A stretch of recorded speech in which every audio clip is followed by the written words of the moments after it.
طبعا قبل ما اتكلم على العربيه في اي حاجه، انا هسيب كده الكاميرا تفرجكم على العربيه وعلى الجمال اللي موجود في العربيه دي اس 7 واللاكجري اللي موجود فيها والفخامه والاناقه الفرنسيه.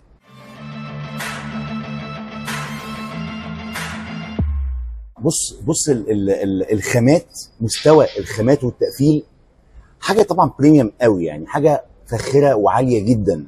الفرش في العربيه جاي كله، فرش الكراسي والتابلو ايه ده كله جلد. بص فرش الكراسي جاي كله من الجلد، الجزء ده في التابلو جاي من الجلد، كل ده سوفت تاتش.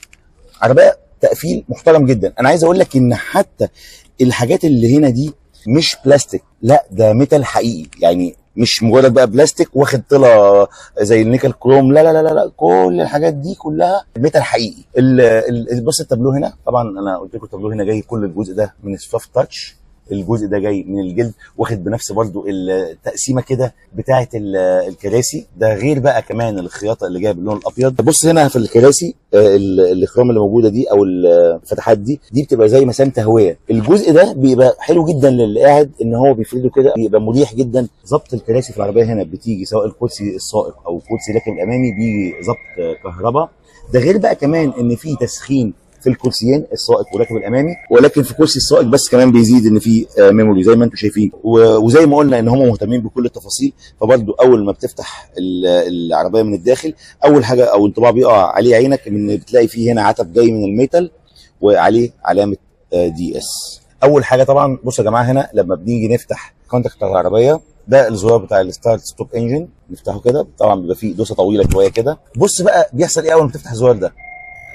دي الساعه اللي موجوده في العربيه، شكلها لذيذ جدا، شكلها حلو قوي بصراحه. وبالمناسبه الزرار طبعا ايه ده، زرار الستارت ستوب انجن موجود في مكان غريب شويه، يعني كده ما بين فتحتين التكييف الاماميين. وبما ان ذكرنا بقى التكييف، فالتكييف بيجي هنا ديجيتال ودول زون. الشاشه بتاعت العربيه، الشاشه الترفيهيه في العربيه هنا او شاشه الانفوتينمنت، انا الحقيقه ما عرفتش اعطر على اي حاجه خاصه بالعربيه عن مساحتها قد ايه، ولكن بالنظر كده تقدر تقول ان الشاشه دي تقريبا 14 بوصه، حجمها كبير. طبعا هي بتدعم الاندرويد اوتو والابل كار بلاي، كمان تقدر فيها تحكمات كتير، تقدر تتحكم من خلال الشاشه في العربيه زي ما هنا اهو. بص هنا تقدر تشغل التكييف، هنا في كمان النافيجيشن بتاع العربيه، طبعا الفون، هنا السيتنج اهي.